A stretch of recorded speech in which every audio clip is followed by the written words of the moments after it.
Yes people, good morning, good afternoon, good evening to all of you. कैसे हैं सब लोग? होप सो आप सब लोग बहुत बढ़िया रहेंगे। मैं बता दूं, मैं भी बहुत अच्छा हूं। तो कैसे हैं सब लोग? Yes people, good morning to all of you. Good morning, good morning sir, good morning. Gaurav, Yash, Tanishk, Prasad, Rahul, Aman, Nikhil, Parvesh, Kunal,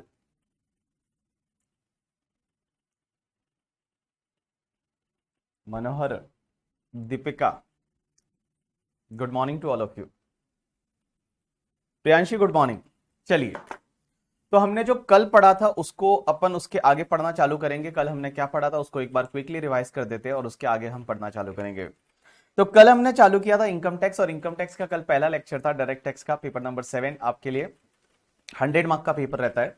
70 marks is from the DT and उसके बाद में 30 marks from the international taxation. अब एक चीज समझना, उसमें जो टॉपिक्स इंटरनेशनल टैक्सेशन में थे टोटल 8 टॉपिक्स थे। डीटी में पूरा इनकम टैक्स जो है वो डीटी में आ जाएगा।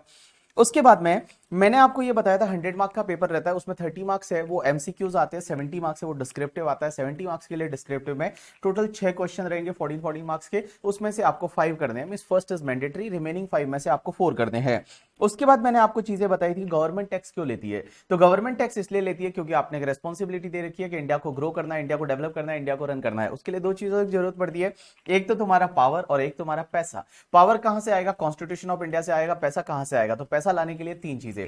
सबसे पहले गवर्नमेंट खुद के बिजनेसेस करती है, मींस खुद के बिजनेसेस करती है, उससे पैसा जुटाती है। उसके बाद में वो अपने पेरेंट्स से मांगती है, आप गवर्नमेंट के पेरेंट्स हो, मींस आपसे मांगती है in the form of the taxes. और उसके बाद भी अगर गवर्नमेंट की नीड कंप्लीट नहीं होती तो वो लोग क्या करते हैं, अगर गवर्नमेंट की नीड कंप्लीट नहीं होती तो वो लोग क्या करते हैं, लोन लेते हैं। उसके बाद में मैंने आपको बताया था कि टैक्सेस दो टाइप के होते हैं, one is the direct tax, one is the indirect taxes.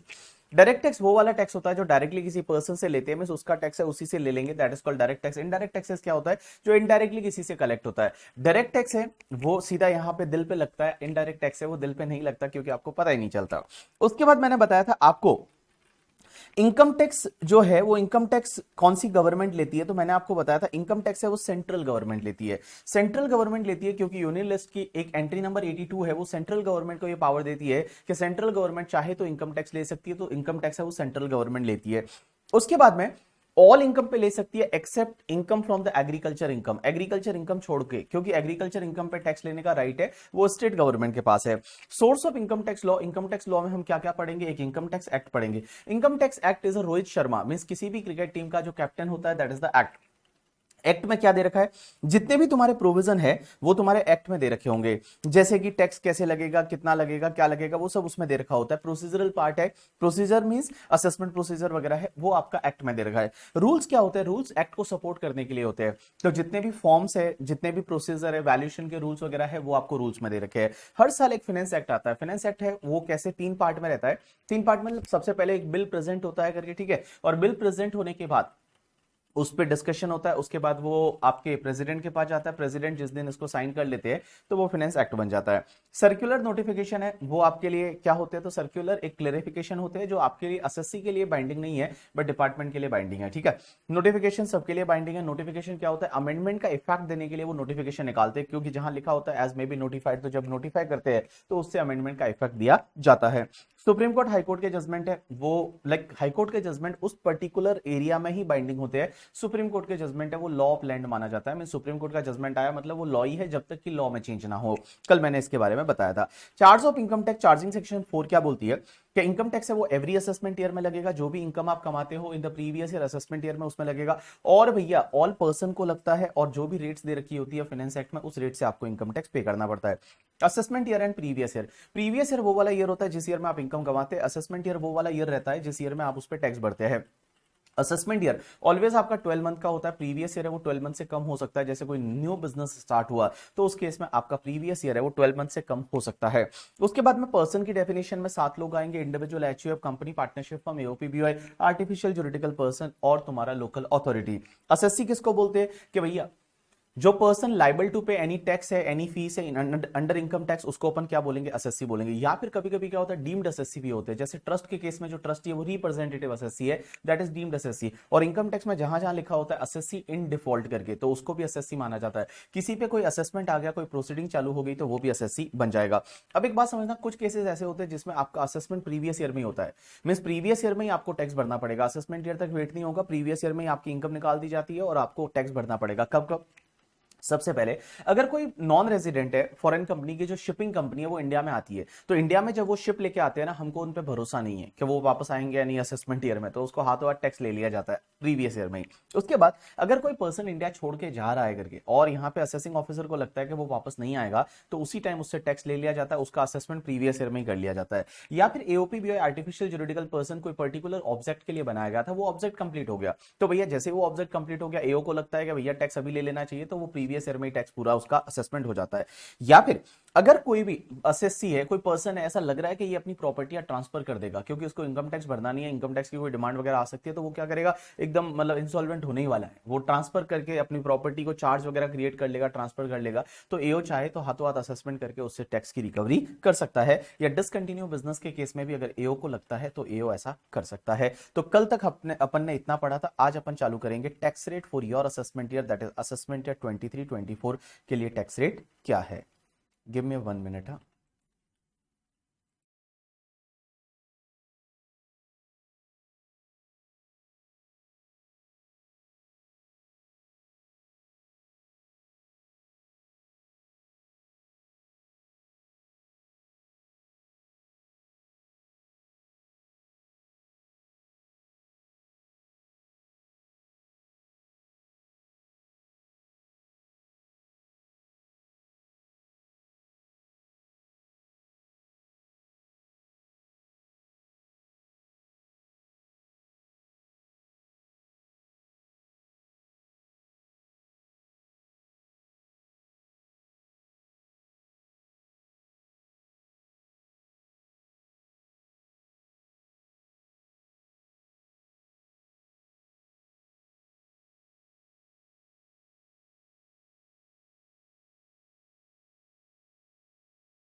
Yes people, तो कल जितना पढ़ा था अब उसके आगे आज पढ़ना चालू करेंगे, ठीक है। चलिए, तो आज हम पढ़ने वाले हैं बहुत ही इंटरेस्टिंग पार्ट। आज बहुत सारा कैलकुलेशन होगा, आपको अपना कैलकुलेटर अपने साथ में रखना है, तो अगर कैलकुलेटर कहीं रखा हो तो उसको ला लीजिए, आपके पास में चाहिए आज कैलकुलेटर।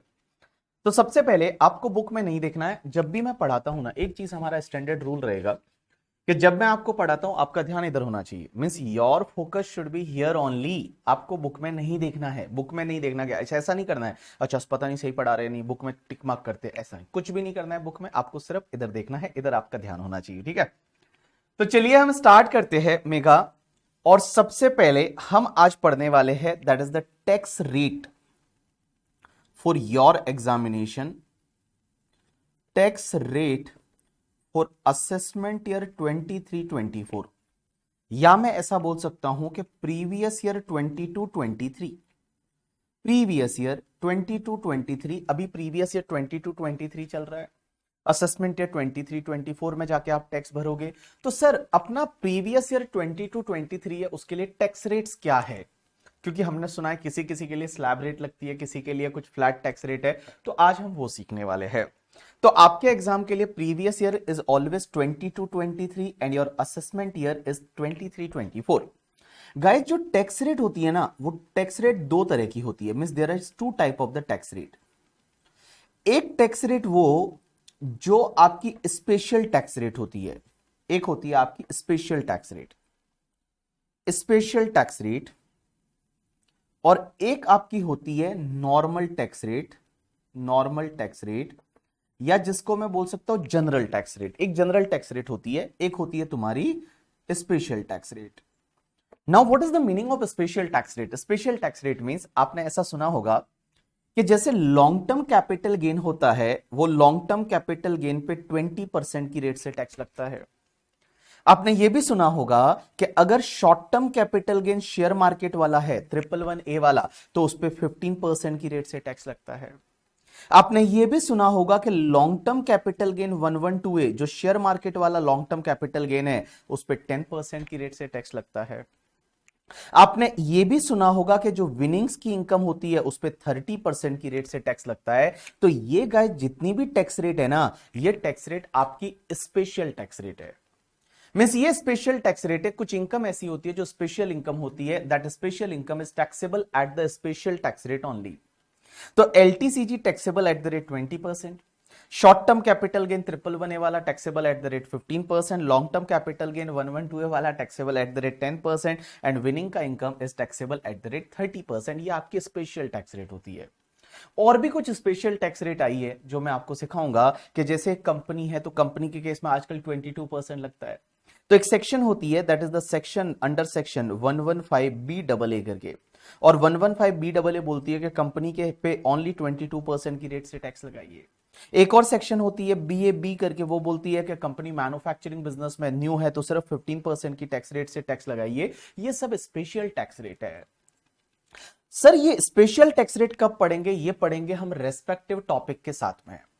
जब मैं आपको कैपिटल गेन पढ़ाऊंगा तो कैपिटल गेन में ये सब चीजें सिखाऊंगा कि कैपिटल गेन पे टैक्स कैसे लगता है। ये बाकी वाली जो सेक्शंस है ये भी मैं आपको सिखा दूंगा जब इसकी जरूरत होगी, 115BAA की, 115BAB की। आजकल ऑफिस में एक 115BAC के हिसाब से और आप रिटर्न फाइल करते हो इंडिविजुअल के लिए, एचयूएफ के लिए, जिसमें पता है वो 5%, 10%, 15%, 20%, 25%, 30% ऐसा स्लैब रेट है, वो भी एक स्पेशल टैक्स रेट है।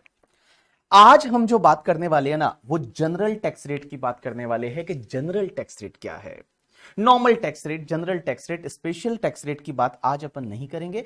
आज हम जनरल टैक्स रेट पे रहेंगे और हम बात करेंगे जनरल टैक्स रेट की। चलिए इधर देखिए आप लोग, सबसे पहले हम चालू करते हैं जनरल टैक्स रेट। और जनरल टैक्स रेट में सबसे पहली चीज कि sir in case of the individual, in case of, आपको बोर्ड पे ध्यान देना है, individual, HUF, AOP, BOI, artificial juridical person, ये 5 लोग कौन कौन? इंडिविजुअल है, एचयूएफ है, एओपी है, बीओआई है, artificial juridical person.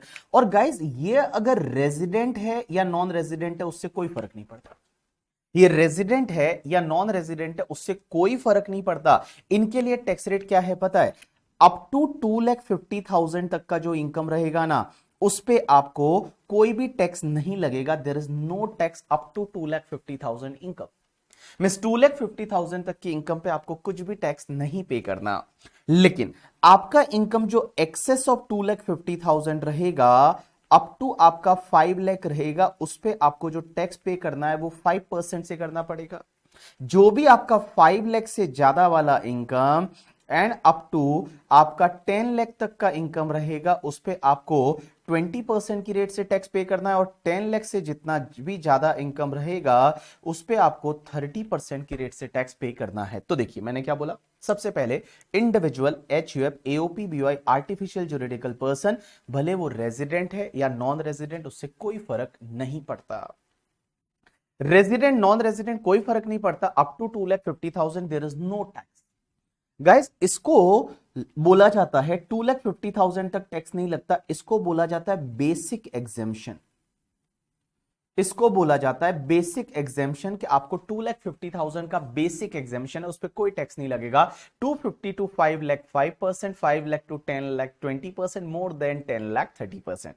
So up to 2,50,000 there is no tax. 250 to 5 lakh 5%, 5 lakh to 10 lakh 20%, more than 10 lakh 30%। अब एक चीज समझना है यहां पे, हम इसको बोलते हैं बेसिक एग्जेम्पशन, बट कभी भी लॉ में बेसिक एग्जेम्पशन नहीं बोला जाता है इसको। लॉ में इसके लिए एक वर्ड यूज होता है, that is maximum amount which is not chargeable to tax. Maximum amount which is not chargeable to tax, that is MANCT, मैं शॉर्ट में बोल सकता हूं, maximum amount which is not chargeable to tax. तो आप ही बताइए मैक्सिमम अमाउंट कितना होगा जिसपे टैक्स नहीं लगेगा? 2,50,000, दैट इज बेसिक एग्जेम्पशन। तो individual, HUF, AOP, BOI, artificial juridical person, resident या non resident, 2,50,000 is basic exemption. 250 to 5 lakh 5%, 5 lakh to 10 lakh 20%, more than 10 lakh 30%। अब एक चीज समझना, लॉ मेकर्स बोलते हैं कि अगर कोई भी सीनियर सिटीजन है, अगर कोई पर्सन है, इन केस ऑफ अगर कोई पर्सन है वो सीनियर सिटीजन है, सीनियर सिटीजन। अब आप बोलेंगे ये सीनियर सिटीजन बोलते किसको है? अगर कोई person senior citizen, senior citizen means resident individual है, रेजिडेंट इंडिविजुअल, और जिसका एज है ना दैट 60 इयर्स और मोर हो गया है इन प्रीवियस ईयर। रेजिडेंट इंडिविजुअल जिसका एज 60 इयर्स या उससे ज्यादा हो चुका है इन द प्रीवियस ईयर, उसको हम बोलेंगे सीनियर सिटीजन। सीनियर सिटीजन के केस में लॉ मेकर्स बोलते हैं अप टू 3 लाख तक कोई भी टैक्स नहीं लगेगा, मींस 3 लाख का बेसिक एग्जेम्पशन है।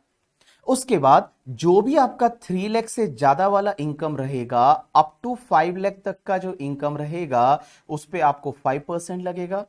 5 लाख से लेके और आपका 10 लाख तक का जो इनकम रहेगा उस पे आपको 20% की रेट से टैक्स लगेगा, और 10 लाख से ज्यादा वाला जितना भी इनकम रहेगा उस पे आपको 30% की रेट से टैक्स लगेगा। तो देखिए मैंने क्या बोला, सबसे पहली चीज सीनियर सिटीजन। सीनियर सिटीजन बोलेंगे किसको? तो सीनियर सिटीजन उस रेजिडेंट इंडिविजुअल को बोलते हैं जिसका एज 60 इयर्स या मोर हो जाता है प्रीवियस ईयर में। जो आपका प्रीवियस ईयर है, उस प्रीवियस ईयर में अगर किसी ने एज है वो 60 इयर्स या उससे ज्यादा हो गई तो उसको हम बोलेंगे सीनियर सिटीजन। उसके केस में basic exemption is 3 lakh, 3 lakh का बेसिक एग्जेम्पशन मिलेगा।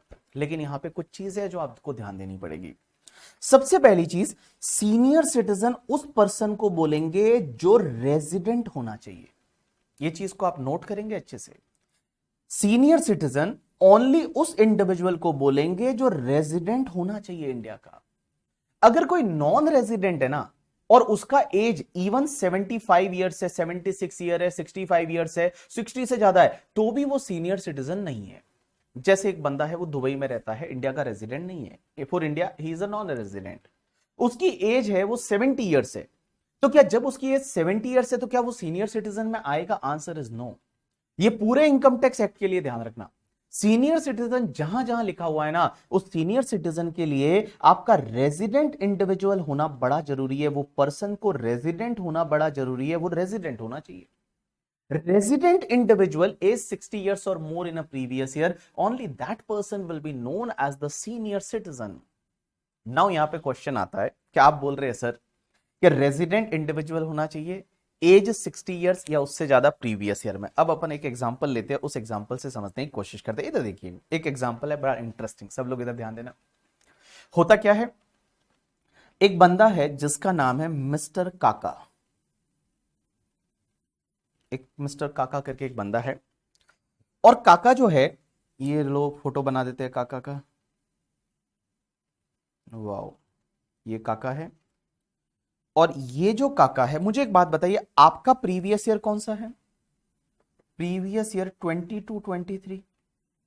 सो प्रीवियस ईयर 22-23 में अगर कोई भी पर्सन 60 इयर्स की एज अटेन कर लेता है, उस पर्सन को हम बोलेंगे सीनियर सिटीजन।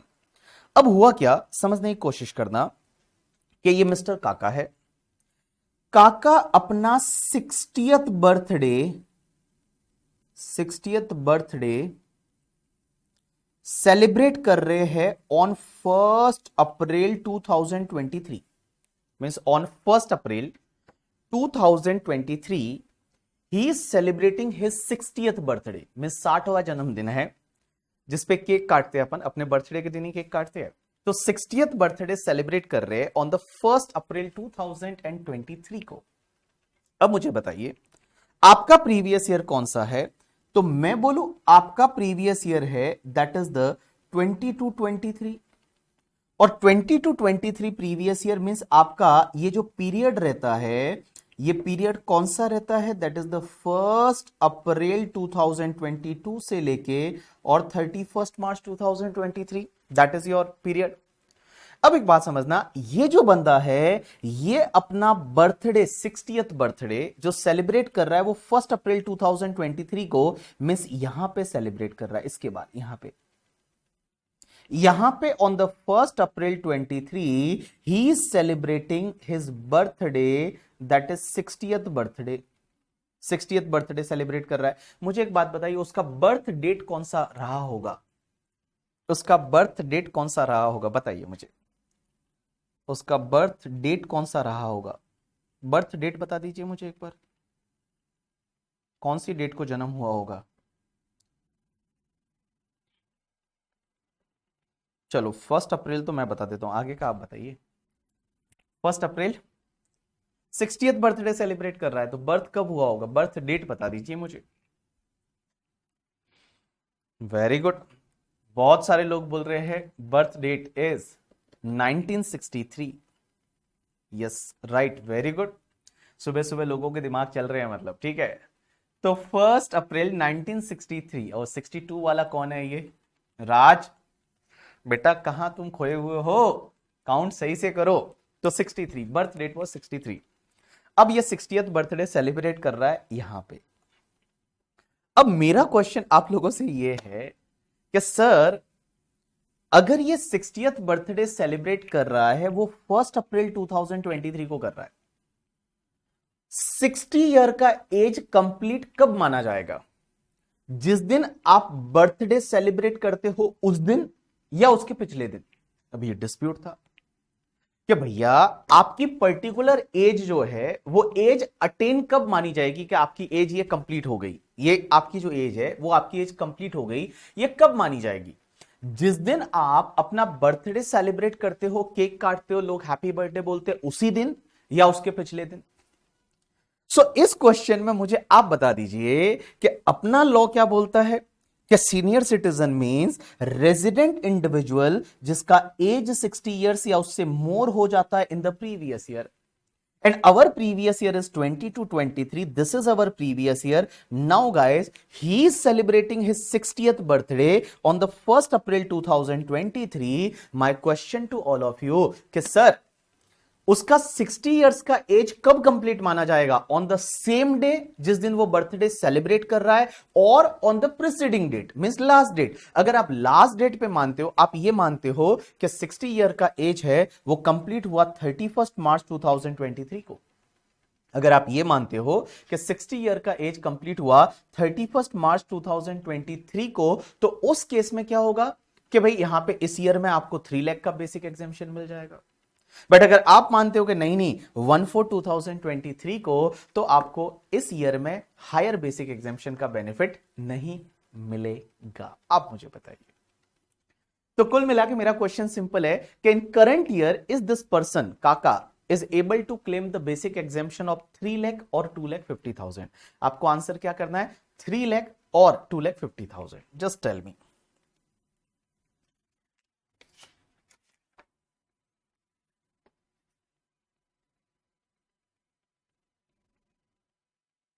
थ्री लैख और 2,50,000। सो हियर तुषार, दर्शन, महक, अमन, नारंग, ये सब लोग बोल रहे हैं 2,50,000, but other people are saying 3 lakh. Other people are saying 3 lakh, some people still 2,50,000। Raj, Junaid 2,50,000, but Kanchi, Hardik, बाकी सब लोग बोल रहे हैं 3 लाख। ओके, सो बेसिकली कुल मिला के 50-50 वाले आंसर है। कुछ लोग बोल रहे हैं 3 लाख, कुछ लोग बोल रहे हैं 2,50,000। Right answer is in this case assessee will be able to claim the basic exemption of 3 lakh. 3 lakh का बेसिक एग्जेम्पशन मिल जाएगा। यह केस सुप्रीम कोर्ट तक चला गया और सुप्रीम कोर्ट ने एनालाइज किया। सुप्रीम कोर्ट ने पहले जजमेंट दिया एक, और उस जजमेंट में सुप्रीम कोर्ट ने बोला कि जब भी आप कोई पीरियड कैलकुलेट करते हो ना, तो 1 ईयर कब कंप्लीट होता है, उसके पिछली वाली डेट को 1 ईयर कंप्लीट हो जाता है, उसके पिछले वाले डेट को 1 ईयर कंप्लीट हो जाता है। एक एग्जांपल लेते हैं, इधर देखिए। जैसे फॉर एन एग्जांपल, आप जब पीरियड काउंट करोगे तो 15 जुलाई 2022 से सपोज आपको 1 ईयर कैलकुलेट करना है। So can I say that this 1 year will be completed by the 14 जुलाई 2023। भाई सिंपल सा लॉजिक है, 1 ईयर कब कंप्लीट होता है कि जो डेट से आपने स्टार्ट किया उसके अगले साल की उसकी लास्ट डेट जो रहेगी करके, ठीक है, on that day 1 year is completed. तो यहां पे 1 ईयर कंप्लीट जब 14 जुलाई 2023 को हो रहा है, तो उस केस में यहां पे जो सुप्रीम कोर्ट का ऑब्जर्वेशन था कि अगर कोई पर्सन का बर्थ है वो 1 अप्रैल 1963 को हुआ है, तो उस केस में he has completed the 60 years of age on 31 March 2023 only. 31 March 2023 को उसने ऑलरेडी 60 इयर्स है, वो 60 इयर्स का एज कंप्लीट कर लिया है, और इसके लिए इसको हायर बेसिक एग्जामिशन का बेनिफिट मिलना चाहिए in the previous year 22-23। So this was the observation of court, as well as after that CBDT ने भी एक सर्कुलर निकाला, और सीबीडीटी ने इस चीज को समझाया कि आप हायर बेसिक एग्जामिशन का बेनिफिट ले सकते हो। तो जब भी आप एज कैलकुलेट करोगे, मेरा बर्थ है वो 10 दिसंबर को हुआ था, तो 10 दिसंबर जो है, तो मेरा एक साल कंप्लीट कब होता है? 9 दिसंबर को। फिर 10 दिसंबर से तो नया साल चालू हो जाता है ना, तो 9 दिसंबर है वो 9 दिसंबर को ईयर कंप्लीट हो जाएगा, और यहां पे आपका जो है वो यहां पे आपका हायर बेसिक एग्जामिशन का बेनिफिट मिल जाएगा। नाउ अब बच्चे कुछ क्वेश्चन ऐसे पूछते हैं, कैसे सीए फाइनल वाले, ये इंटर वाले पूछते थे ऐसे क्वेश्चन, ये फाइनल वाले पूछ रहे। वो बोलता है कि यहां 2 अप्रैल को हुआ होता, तो अरे 2 अप्रैल को हुआ होता तो ऑब्वियसली यहां पे आपका 1 अप्रैल 2023 को 60 इयर्स कंप्लीट होता, तो आपको हायर बेसिक एग्जामिशन का बेनिफिट इस साल में नहीं मिलता। बड़ा इलॉजिकल है, क्या प्रॉब्लम है उसमें करके, ठीक है।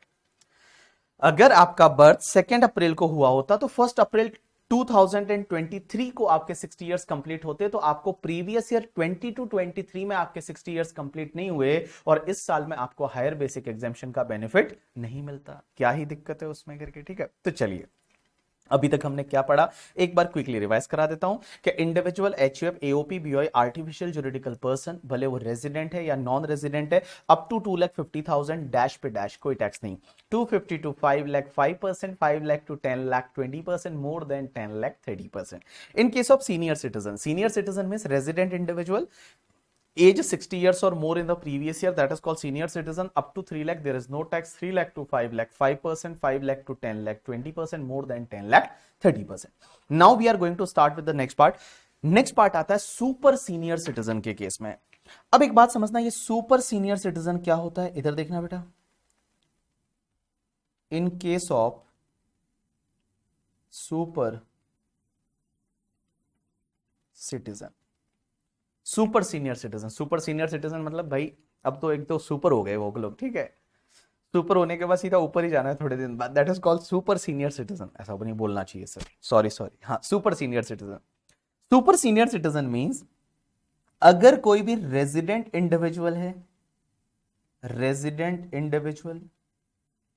एंड उसका जो एज है ना, दैट एज इज 80 इयर्स और more in previous year. Resident individual, resident होना is mandatory, individual as 80 years और more in previous year, that person is called as your super senior citizen. अब इस बंदे के केस में ये जो लोग हैं जो 80 इयर्स या उससे ज्यादा हो चुके हैं, इनके लिए गवर्नमेंट बोलती है कि आप लोगों के लिए हम 5 लाख का बेसिक एग्जेम्पशन दे देते हैं, मींस 5 लाख पे कोई भी टैक्स नहीं लगेगा। जो भी आपका 5 लाख से ज्यादा वाला इनकम होगा, और आपका 5 लाख से 10 लाख तक का जो इनकम रहेगा उस पे आपका 20%, और मोर देन 10 लाख तक का जो इनकम रहेगा, जो भी 10 लाख से ऊपर वाला इनकम रहेगा, उस पे आपको 30% की रेट से टैक्स पे करना पड़ेगा। मींस यहां पे 5% का स्लैब नहीं है, यहां पे डायरेक्टली 20% और 30% है वो टैक्स रहेगा इन case of the super senior citizen, means ऐसा रेजिडेंट इंडिविजुअल जिसका एज 80 ईयर्स या उससे ज्यादा हो चुका है करके, ठीक है। अब क्वेश्चन ये आता है कि सर जो कंसेप्ट आपने वो 60 इयर्स में बताया था काका वाले एग्जांपल में, क्या ये कंसेप्ट यहां पे भी लगेगा? आंसर इज ऑब्वियसली यहां पे भी लगेगा। तो इन सिंपल वर्ड यहां पे एक काम करता हूं, मैं एक छोटा सा टेबल जैसे बता देता हूं, तो आपको थोड़ा याद रहेगा कि अगर किसी का बर्थडे है वो 1 अप्रैल 1962 है, सॉरी 63 है, 1 अप्रैल 1963 है करके, ठीक है, 1 अप्रैल 1963 है, तो उस केस में उसको बेसिक एग्जेम्पशन इस साल कितना मिलेगा? Basic exemption for previous year 22-23, या मैं बोल सकता हूं असेसमेंट ईयर 23-24। और इस साल में इसको बेसिक एग्जामेशन है वो 3 लाख का मिलेगा। और किसी का बर्थ है वो 1 अप्रैल 1943 को हुआ हो, 20 ईयर्स और पीछे चले जाओ तो 80 ईयर्स कंप्लीट होंगे 1 अप्रैल लाइक 31 मार्च 2023 को। सो 1943 में हुआ था, तो उस केस में इस साल में उसको बेसिक एग्जामेशन है वो 5 लाख का मिल जाएगा। तो अभी तक हमने जो टैक्स रेट पढ़ा उसको एक बार मैं वापस से क्विकली रिवाइज करवा देता हूं कि मैंने आपको क्या पढ़ाया। Individual HUF AOP BOI artificial juridical person के लिए मैंने बताया। सबसे पहले individual HUF AOP BOI artificial juridical person के लिए basic exemption is 2,50,000, 2,50,000 to 5 lakh 5%, 5 lakh to 10 lakh 20%, more than 10 lakh 30%। In case of senior citizen, resident individual age 60 years or more in previous year, up to 3 lakh basic exemption, 3 lakh to 5 lakh 5%, 5 lakh to 10 lakh 20%, more than 10 lakh 30%. Super senior citizen, resident individual age 80 years or more in previous year, up to 5 lakh there is no tax, 5 lakh to 10 lakh, 5 lakh to 10 lakh, 5 lakh to 10 lakh 20%, more than 10 lakh 30%. You got my point or not? Yes. Now all people just pay attention. Very interesting part. हाँ भाई,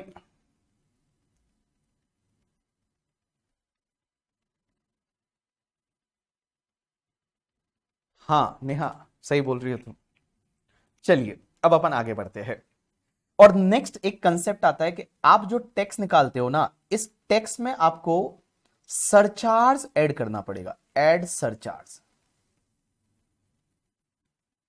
जो भी आपका tax आएगा उस tax में आपको surcharge भी ऐड करना पड़ेगा। अब आप बोलेंगे सरचार्ज क्या होता है? Surcharge is basically tax on tax. Mean आपका टैक्स जो है वो तो लगेगा ही, लेकिन अगर आप बहुत ज्यादा पैसा कमा रहे हो, आप बहुत ज्यादा अमीर हो करके, ठीक है, तो आपको ज्यादा टैक्स भरना चाहिए। आप अगर ज्यादा अमीर हो तो आपको ज्यादा टैक्स भरना चाहिए। तो उसके लिए हमारे लॉ मेकर्स ने क्या किया, एक सरचार्ज का प्रोविजन लाया और सरचार्ज इंट्रोड्यूस किया कि जो टैक्स आएगा उस पर आपको सरचार्ज भी पे करना रहेगा। अब आप बोलेंगे सरचार्ज कितना रहेगा? तो सरचार्ज डिपेंड करेगा आपकी टोटल इनकम पे कि आपकी टोटल इनकम कितनी है। तो मैं बताऊं, अगर आपकी जो टोटल इनकम है, total income means net taxable income. Net taxable income किसको बोलते हैं पता है? जो आपके 5 हेड होते हैं ना, salary, house property, business, capital gain, other sources, that is gross total income. और ग्रॉस टोटल इनकम में से हम क्या लेस कर देते हैं? डिडक्शन जो मिलते हैं वो लेस कर देते हैं, तो अपने पास में आता है टोटल इनकम या नेट टैक्सेबल इनकम है। अगर ये नेट टैक्सेबल इनकम जो है आपकी, ये नेट टैक्सेबल इनकम आपकी 50 लाख से ज्यादा है, 50 लाख से ज्यादा नेट टैक्सेबल इनकम 50 लाख तक है तो सरचार्ज लगेगा ही, तो आप गरीब कैटेगरी में आते हो। बट अगर आपकी इनकम 50 लाख से ज्यादा है बट अप टू 1 करोड़ है, तो उस केस में सरचार्ज लगेगा। कितना लगेगा पता है? जो भी तुम्हारा टैक्स आएगा ना, उस टैक्स में आपको ऐड करना है सरचार्ज। टैक्स आया उसमें फिर ऐड करो कितना? 10% की रेट से आपको सरचार्ज लगेगा, 10%। If your income is more than 50 lakh up to 1 crore. But suppose आप तो बहुत ही पैसे वाले हो, आपकी जो इनकम है वो मान लो 1 करोड़ से ज्यादा हो और अप टू 2 करोड़ हो, तो उस केस में आपका जो सरचार्ज रहेगा दैट इज द 15% की रेट से। आपका जो इनकम है वो 2 करोड़ से भी ज्यादा है और अप टू 5 करोड़ है, तो उस केस में आपका सरचार्ज रहेगा 25% की रेट से। और 5 करोड़ से भी ज्यादा है तो आपका सरचार्ज रहेगा 37% की रेट से। मींस 37% है वो सरचार्ज है अगर आपकी इनकम 5 करोड़ से ज्यादा है। क्या मजा आता होगा ना जिन लोगों को इनकम 5 करोड़ से ज्यादा होती होगी साल में। तो 5 करोड़ से ज्यादा का इनकम है तो उस पर टैक्स तो पे आएगा ही, टैक्स पे आपको ऐड करना है 37%। सो आपका सरचार्ज है 37%। तो सरचार्ज कैसे? अगर अप टू 50 लाख तक का इनकम है कोई सरचार्ज नहीं, लेकिन 50 लाख से ज्यादा है अप टू 1 करोड़ है तो उसमें 10%, 1 करोड़ से ज्यादा अप टू 2 करोड़ है 15%, 2 करोड़ से ज्यादा अप टू 5 करोड़ है तो 25%, और 5 करोड़ से भी ज्यादा है तो उस केस में 37% है, उतना सरचार्ज आपको पे करना पड़ेगा। अब आप बोलेंगे ये सरचार्ज जो है पहले है ना, पहले क्या था? 2 साल पहले 2019 से पहले की बात कर रहा हूं, that time surcharge was only maximum 15%, सिर्फ 15% ही सरचार्ज था। बट निर्मला सीतारमण जी ने बोला ऐसा कैसे? जैसे ही 2019 में इलेक्शन जीत लिए, इलेक्शन जीतने के बाद अपने रंग बताने लगते हैं ये लोग, तो जैसे इलेक्शन जीत लिए उसके बाद उन्होंने ये दो और इंट्रोड्यूस कर दिए, 25% एंड 37%। ये जो 25% है एंड 37%, ये दो सरचार्ज और इंट्रोड्यूस कर दिए। जो रिच लोग है, सुपर रिच लोग है, जो कि 2 करोड़ से ज्यादा इनकम कमाते हैं, तो 2 करोड़ से 5 करोड़ तक की इनकम है तो आप 25% सरचार्ज भरिए। 5 करोड़ से ज्यादा की इनकम है, आप 37% सरचार्ज भरिए। अब आप मुझे बोलेंगे सर ऐसा क्यों किया निर्मला सीतारमण जी ने? टैक्स रेट भी तो बढ़ा सकते थे भाई। ऐसा कर लेते ना कि अगर इतनी दिक्कत थी तो आप यहां पे एक स्लैब बना देते कि चलिए एक काम करते हैं, हम स्लैब बना देते हैं यहां पे। और स्लैब कैसे बनाते कि चलिए 2,50,000 तक टैक्स नहीं है, 5 लाख टू लाइक ये 10 लाख से ऊपर 30%, तो ऐसा कर देते 10 लाख से 50 लाख तक आपका 30%, उसके बाद आप 40%, 50%, वैसे आप वैसे स्लैब रेट ही बढ़ा देते ना यहाँ पे। आपको ये करने की क्या जरूरत थी कि आपने सरचार्ज बढ़ाया? उसमें निर्मला सीतारमण जी ने दिमाग लगाया। एक बात बताऊं, जो इनकम टैक्स कलेक्ट होता है ना, इनकम टैक्स, जो ये टैक्स वाली कंपोनेंट की बात कर रहा हूं, जो अपन ऊपर पड़े अभी सब, जो स्लैब रेट वगैरह, इसमें इनको हर स्टेट को हिस्सा देना पड़ता है। हर साल क्या होता है, हर स्टेट को हिस्सा देना पड़ता है, क्योंकि वहां के लोग टैक्स भरते हैं। तो दिल्ली के लोग टैक्स भरते हैं, तो उसका कुछ हिस्सा जो सेंट्रल गवर्नमेंट टैक्स का है वो दिल्ली गवर्नमेंट को भी देती है। महाराष्ट्र में जो टैक्स भरते हैं उसका कुछ हिस्सा टैक्स का जो होता है वो महाराष्ट्र गवर्नमेंट को भी देते हैं। लेकिन मैं बताऊं, ये सरचार्ज जो है ना, ये पूरा अपनी सेंट्रल गवर्नमेंट हड़प जाती है। मींस ये पूरा पैसा जो है वो सेंट्रल गवर्नमेंट के पास जाता है। तो निर्मला जी ने सोचा कि अगर हम टैक्स में स्लैब बढ़ाएंगे तो उस टैक्स का कुछ हिस्सा है वो देना पड़ेगा। किसको देना पड़ेगा? लाइक स्टेट गवर्नमेंट्स को भी देना पड़ेगा। और सरचार्ज है वो तो पूरा क्या करते हैं, खुद ही ले लेते हैं। सेंट्रल गवर्नमेंट खुद अपने पास रखती है, इनकम टैक्स में से उनको कुछ शेयर करना पड़ता है, बट यहां पे सरचार्ज से कोई भी शेयर करने की जरूरत नहीं। तो ये इसलिए इन्होंने क्या किया, यहां सीधा सरचार्ज का रेट ही बढ़ा दिया।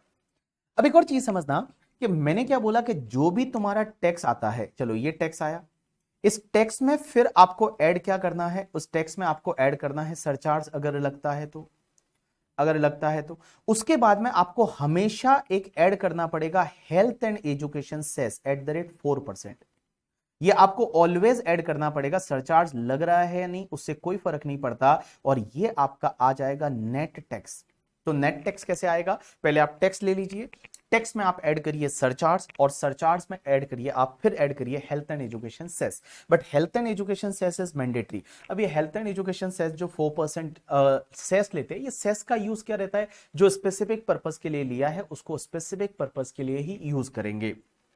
तो जैसे आपको पता है, जैसे सर्विस टैक्स पहले था तो वहां पे कृषि कल्याण सेस लिया था बीच में, तो कृषि कल्याण सेस जो था वो कृषि के लिए यूज करेंगे, एग्रीकल्चर को प्रमोट करने के लिए। वैसे ये हेल्थ एंड एजुकेशन सेस जो 4% लिया गया है, इसको आप हेल्थ एंड एजुकेशन के लिए, गवर्नमेंट क्या करेगी, इसको हेल्थ एंड एजुकेशन के लिए ही यूज करने वाली है। जो हेल्थ एंड एजुकेशन है वो हेल्थ एंड एजुकेशन पे स्पेंड करने वाली है। कितना करती है आई डोंट नो, बट ऐसा करने वाली है, ऐसा बोल के ये लिया जाता है। तो tax add surcharge plus health and education cess, it will be your net tax. ये आपका नेट टैक्स आ जाएगा। अब एक और चीज समझना, एक वेरी इंटरेस्टिंग पार्ट। नेक्स्ट अपन टैक्स पे चलते हैं। टैक्स रेट अपन ने अभी तक किसकी पढ़ी? Individual, HUF, AOP, BOI, artificial juridical person की। तो ये अपन ने टैक्स रेट पढ़ी, उस पे जो सरचार्ज है वो पढ़ा, और हेल्थ एंड एजुकेशन सेस पढ़ा। अब सबसे इंटरेस्टिंग पार्ट चालू करते हैं कि sir what will be the tax rate for company. इधर देखना, फॉर कंपनी। सर कंपनी के लिए टैक्स रेट क्या है?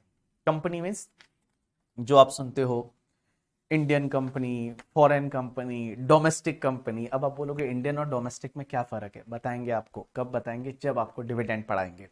तो सबसे पहले हम बात करते हैं कंपनी की, कि कंपनी पे टैक्स कैसे लगता है। तो समझने की कोशिश करना, कंपनी के केस में लॉ मेकर्स बोलते हैं दो तरह की कंपनी। अगर कोई डोमेस्टिक कंपनी है, डोमेस्टिक कंपनी, तो डोमेस्टिक कंपनी के केस में आपका टैक्स कैसे लगेगा? तो उसमें आपको देखना पड़ेगा कि अगर उस डोमेस्टिक कंपनी का टर्नओवर या ग्रॉस रिसिट है वो for previous year 2021, for previous year 2021, for previous year 2021 is up to ₹400 crore. Previous year 2021 is up to ₹400 crore तक का टर्नओवर है। कौन से ईयर का? प्रीवियस ईयर 2021 का, अप टू 400 करोड़। तो इस साल में इस डोमेस्टिक कंपनी को जो टैक्स लगेगा दैट इज एट 25%, मींस 25% की टैक्स रेट रहेगी। लेकिन अगर ये फुलफिल कंडीशन नहीं होती है तो उस केस में उस कंपनी को टैक्स लगेगा 30% की रेट से। तो देखिए मैंने क्या बोला, समझने की कोशिश करता हूं। बात करते हैं डोमेस्टिक कंपनी की। तो डोमेस्टिक कंपनी के लिए tax rate is depends on the turnover of previous year 2021। कि 2021 का आप टर्नओवर या बिजनेस का ग्रॉस रिसिट है वो देखिए। अगर वो टर्नओवर या gross receipt is up to 400 crore, up to 400 means 400 या उससे कम है, 400 या उससे कम है means not more than 400, you can say that करके, ठीक है, not more than 400, up to 400 है तो उस केस में 25%, अदरवाइज आपका टैक्स लगेगा वो 30% लगेगा। अब आपके दिमाग में क्वेश्चन रहेगा, क्वेश्चन ये रहेगा कि सर एक बात बताइए, आप हमको सिखा रहे हैं tax rate for previous year 22-23 और असेसमेंट ईयर 23-24, तो सर हम टैक्स तो जो निकाल रहे हैं ना, वो टैक्स तो हम प्रीवियस ईयर 22-23 की इनकम पे निकाल रहे हैं, तो इसके लिए why they referred the turnover of previous year 2021, कि 2021 का टर्नओवर देखेंगे, 2021 का turnover is up to 400 crore, up to means like it is a 400 crore और लेस, 400 करोड़ और less, in that case you will get the benefit of 25% concessional tax rate, otherwise आपको 30% की rate से tax भरना पड़ेगा। Now my question to all of you, यहां किसी ने वो क्वेश्चन पूछ भी लिया, बट चलिए मेरा क्वेश्चन आप लोगों के लिए यह है कि sir when we are calculating tax for the previous year 22-23 why they are referring the turnover of previous year 2021, ऐसा क्यों कर रहे हैं वो लोग, ऐसा क्यों बोल रहे हैं कि आप टर्नओवर 2021 का देखिए और 2021 प्रीवियस ईयर का टर्नओवर इज 400 करोड़ और less, then only you can get the benefit of the 25%। So my question to all of you, why turnover they are referring for previous year 2021, tell me।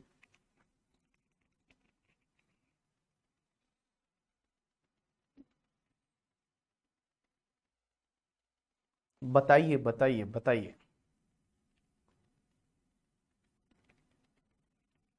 yes yes everyone chat is like हाँ,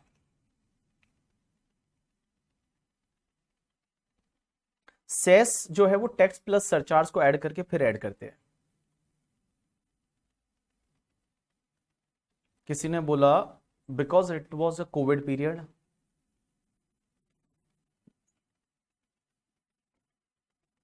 21-22 was corona.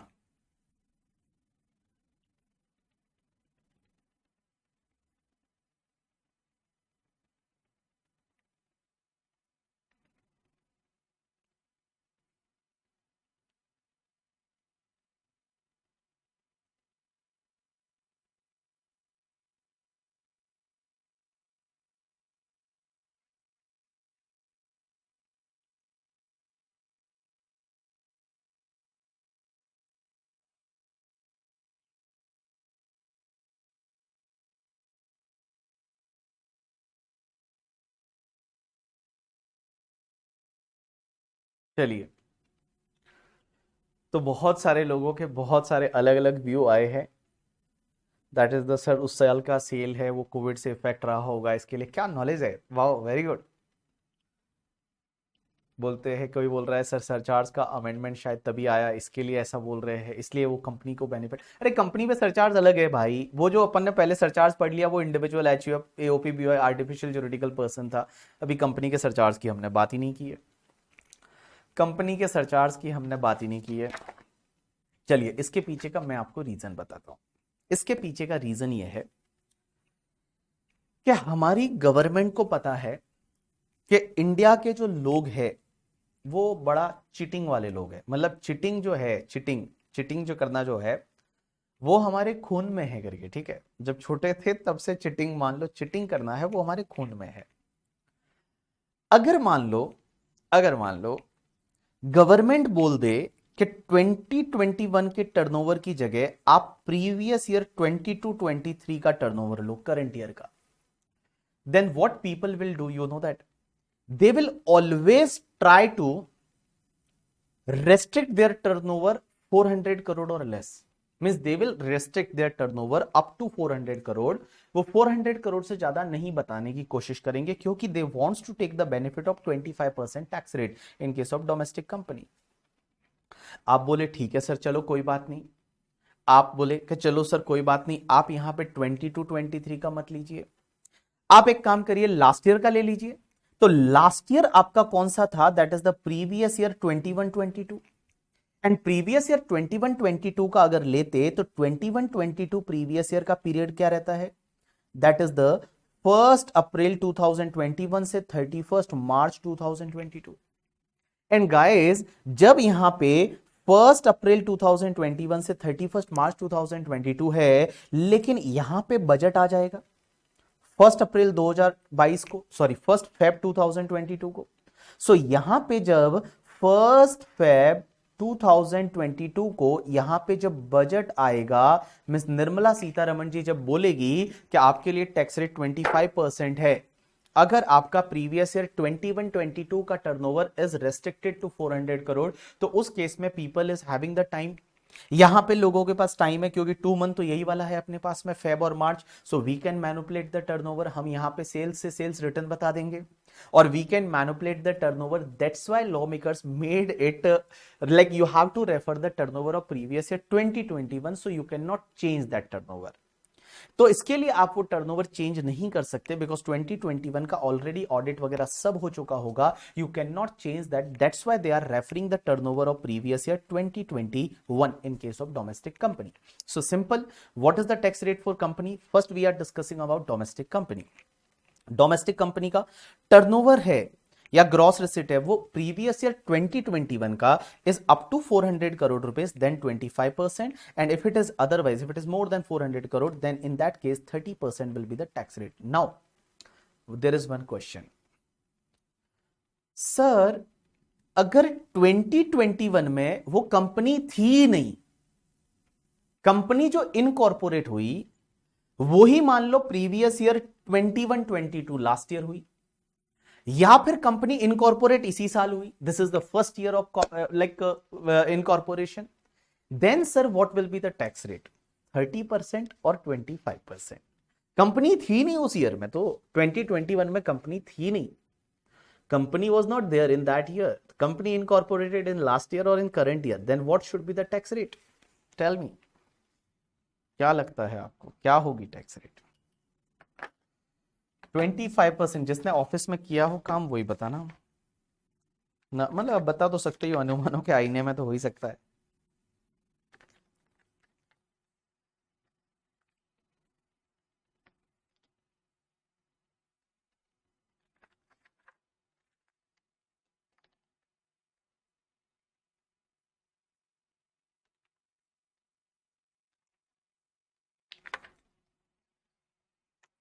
बताइए।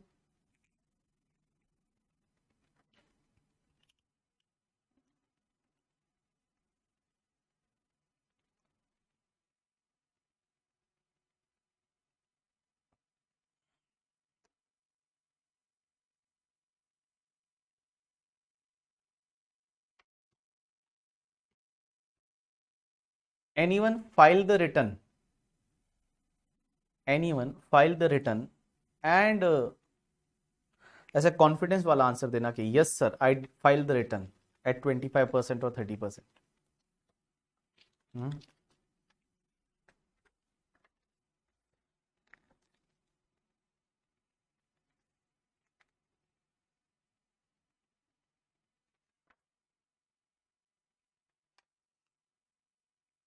चलिए,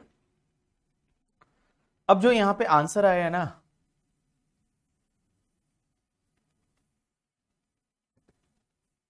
Nikhil turnover में क्या क्या आएगा वो आपका tax audit के लिए जो गाइडलाइंस नोट है उसके हिसाब से जो जो आप टर्नओवर में नॉर्मली बिजनेस रिसिट लेते हैं अपन, that's called turnover. We will take the business receipt, not other income. चलिए, हाँ, now many people are saying that 25%, most of people replied 25% because sir when company was not there in previous year 2021, so we will take the turnover as 0 and we will take the benefit of 25%. Now on this point there is a litigation in the market, still there is no clarity on this point. Some people says that the law is very clear that if company was there in 2021 and turnover is up to rupees 400 crore, then only 25% benefit. If company was not there in previous year 2021, then company has to pay the tax at the rate 30%. That is one view. They are saying that they have to pay the tax at the rate percent, 25% benefit is not available, because in law it is written that कि company was there, like company should be there. In law they have written that कि for company turnover for that year, so company turnover for that year means company was there, but here there is no company at all, so obviously this benefit is not available, and they have to pay the tax at the rate 30%. That is the one view. But another view also, people says that it is very harsh provision. If company is incorporated in last year or in current year, then they can say that like company was not there, so obviously there is no point of the turnover, so turnover should be up to 400 crore. We can say that turnover was zero, so we have to take the benefit of 25%. There is a second view also, but guys you have to go with the first view. आपको पहले view के साथ में जाना है, पहले view के साथ में जाना है मींस अगर कंपनी उस साल में नहीं थी तो उस केस में आपको 30% की रेट से टैक्स है वो पे करना पड़ेगा, 30% की रेट से टैक्स पे करना पड़ेगा। और आईसीआई ने एक बार एक एमसीक्यू पूछा था, तो आईसीआई ने एक एमसीक्यू बनाया था और उस एमसीक्यू में ऐसा ही था, कंपनी न्यू थी और कंपनी का टर्नओवर का उस साल ऑब्वियसली नीले था, और उन्होंने 30% की रेट से है वो टैक्स कैलकुलेट किया था, 30% की रेट से टैक्स कैलकुलेट किया था। तो आपको इसी व्यू के साथ में जाना है, भले वो नई कंपनी है, आप 30% की रेट से टैक्स है वो पे करेंगे, ये व्यू के साथ आपको जाना है, ठीक है। प्रैक्टिकली इसका लाइक कॉन्ट्राडिक्शन आ सकता है मार्केट में, आप ये सुन सकते हो, आपके ऑफिस में भी हो सकता है, ये आर्ग्यूमेंट हो सकता है कि जब वो कंपनी जो है उस साल में थी नहीं तो उसको 30% से टैक्स भरना चाहिए या 25% से। Still there is no clarity about this particular point करके। चलिए अब अपन बात करते हैं फॉरेन कंपनी की। तो ये तो बात होगी डोमेस्टिक कंपनी की। अब एक बात समझना, जो फॉरेन कंपनी होती है ना, फॉरेन कंपनी के केस में आपका टैक्स रेट है ना, वो टैक्स रेट रहता है 40%। That is the flat tax rate of the 40%। In case of foreign company tax rate is a 40%। अब एक और चीज समझना, यहां सरचार्ज भी लगता है कंपनी के केस में भी, बट कंपनी पे सरचार्ज की रेट अलग है। समझना, कंपनी के केस में सरचार्ज भी लगेगा, बट सरचार्ज कैसे लगेगा पता है? सरचार्ज भी लगेगा, बट सरचार्ज कैसे लगेगा? दैट डिपेंड करेगा नेट टैक्सेबल इनकम पे, कि नेट टैक्सेबल इनकम है if that is more than 1 crore but up to 10 crore. 1 crore से ज्यादा है net taxable income but up to 10 crore है, तो उस केस में डोमेस्टिक कंपनी के केस में सरचार्ज लगता है, दैट इज द 7%। 7% की रेट से सरचार्ज लगेगा। एंड फॉरेन कंपनी के केस में 2% की रेट से सरचार्ज लगेगा। लेकिन अगर आपकी नेट टैक्सेबल इनकम है, that net taxable income is more than 10 crore, 10 crore से ज्यादा है, तो उस केस में डोमेस्टिक कंपनी के केस में 12% एंड फॉरेन कंपनी के केस में 5% की रेट से सरचार्ज लगेगा। तो देखिए मैंने क्या बोला, surcharge depends on the total income. वहां इंडिविजुअल एचयूएफ एओपी बीओआई में हमने बहुत सारे सरचार्ज पढ़े थे, 10%, 15%, 25%, 37%। यहां पे इतना ऐसा नहीं है, यहां पे बड़ा ही सिंपल है कि कंपनी का नेट टैक्सेबल इनकम 1 करोड़ से ज्यादा है और अप टू 10 करोड़ है, तो डोमेस्टिक कंपनी के केस में 7% एंड फॉरेन कंपनी के केस में आपका 2%। And net taxable income 10 crore से भी ज्यादा है, तो डोमेस्टिक कंपनी के केस में 12% एंड फॉरेन कंपनी के केस में 5%। अब आप मुझे ये पूछेंगे कि फॉरेन कंपनी के केस में सरचार्ज कम क्यों है? सर डोमेस्टिक कंपनी पे तो आप 7%, 12% सरचार्ज ले रहे हो, बट फॉरेन कंपनी पे only 2% and 5%, because foreign company पे टैक्स रेट बहुत ज्यादा है ना। आप देखेंगे टैक्स रेट इज ऑलरेडी 40%, और वो जब टैक्स रेट ऑलरेडी आपका 40% है, टैक्स रेट है वो टैक्स रेट जब ऑलरेडी 40% है, तो इसके लिए सरचार्ज है वो आपका कम है। सर एक और बात बताइए, हमने कंपनी पे टैक्स लगा दिया, उसमें सरचार्ज ऐड कर दिया, उसके बाद हेल्थ एंड एजुकेशन सेस लगेगा? Answer is yes. आपको हेल्थ एंड एजुकेशन सेस है वो तो आपको लेना ही लेना है, एट द रेट 4% की रेट से आप हेल्थ एंड एजुकेशन सेस लेंगे। अब चीज समझना, कंपनी के बाद में हम आगे बढ़ते हैं और एसएससी पे, और उसका नाम है that is the partnership firm के केस में। सर पार्टनरशिप फर्म और एलएलपी एक ही होता है एंड एक लोकल अथॉरिटी। ये जो लोकल अथॉरिटी है, पार्टनरशिप फर्म है एंड एलएलपी है, इस पे टैक्स रेट क्या लगता है? तो मैं बता दूं गाइस, इस पे आपका फ्लैट टैक्स रेट लगता है 30%। पार्टनरशिप फर्म पे फ्लैट टैक्स रेट है, कोई स्लैब वगैरह नहीं, कुछ भी नहीं, सीधा 30% इज टैक्स। लेकिन सर क्या इसमें सरचार्ज लगेगा? आंसर इज यस, यहां पे सरचार्ज लगेगा, सरचार्ज लगेगा। और सरचार्ज की आपकी जो रेट रहेगी, दैट इज द आपका सरचार्ज लगेगा 12%। 12% की रेट से सरचार्ज लगेगा। कब?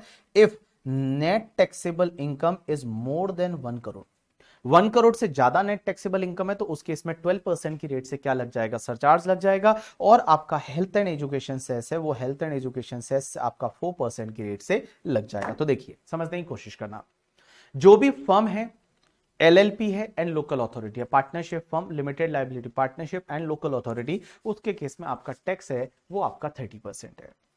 सरचार्ज है वो लगेगा, बट सरचार्ज 12% की रेट से लगेगा अगर नेट टैक्सेबल इनकम 1 करोड़ से ज्यादा है। तो net taxable income is more than 1 crore, तो सरचार्ज लगेगा 12% की रेट से, और हेल्थ एंड एजुकेशन से ऐसे वो आपका 4% की रेट से लगेगा। अब एक और चीज समझना, कोऑपरेटिव सोसाइटी के केस में, कोऑपरेटिव सोसाइटी जो होती है, छोटी सी जो होती है कोऑपरेटिव सोसाइटी, उसके केस में टैक्स कैसे लगता है। तो उसकी बहुत सारी इनकम तो एग्जेम्प्ट होती है, डिडक्शन मिल जाता है, एटीपी करके एक सेक्शन होती है, जब हम कोऑपरेटिव सोसाइटी के बारे में बात करेंगे आगे तो वहां बताऊंगा। लेकिन अगर कोऑपरेटिव सोसाइटी की जो नेट टैक्सेबल इनकम है, वो net taxable income is up to 10,000, only 10,000, up to 10,000, तो उसमें टैक्स लगेगा 10% की रेट से। और 10,000 से ज्यादा है बट अप टू 20,000 है, तो उसमें टैक्स लगेगा आपका 20% की रेट से। और 20,000 से ज्यादा की इनकम जो भी है उस पे आपका टैक्स लगेगा 30% की रेट से। तो कोऑपरेटिव सोसाइटी में वेरी सिंपल, इसमें कोई ऐसा बेसिक एग्जामिशन नहीं है। 10,000 का इनकम है कोऑपरेटिव सोसाइटी का 10%, 10,000 से 20,000 तक का इनकम है उस पर 20%, और 20,000 से जितना भी ज्यादा रहेगा उस पर 30% रहेगा। और यहाँ पे सरचार्ज और हेल्थ एंड एजुकेशन सेस है वो सेम जैसा पार्टनरशिप फर्म के केस में लगता है। तो यहाँ पे आपका सरचार्ज लगेगा एट द रेट 12%, 12% की रेट से सरचार्ज लगेगा if net taxable income is more than 1 crore, और आपका हेल्थ एंड एजुकेशन सेस लगेगा एट द रेट 4% की रेट से। ठीक है, तो यहां पे हेल्थ एंड एजुकेशन सेस है वो आपका 4% की रेट से लग जाएगा। चलिए, जो मैंने आपको बताया एक बार मैं क्विकली रिवाइज करा देता हूं कि मैंने यहां पे आपका क्या बताया अभी तक। तो अभी तक आज जो मैंने पढ़ाया उसको एक बार मैं क्विकली रिवाइज करा देता हूं, ठीक है, ध्यान देना, एकदम फटाफट हो जाएगा। चलिए स्टार्ट करते हैं। हम आपको सिखा रहे हैं आज प्रीवियस ईयर 22-23 का tax rate, assessment year 23-24। There are two type of tax rate, one is the general tax rate, one is the special tax rate. आज हम बात कर रहे हैं जनरल टैक्स रेट की। तो जनरल टैक्स रेट के केस में इन case of individual, HUF, AOP, BOI, artificial juridical person, भले वो रेजिडेंट है या नॉन रेजिडेंट है, अप टू 2,50,000 कोई टैक्स नहीं लगेगा।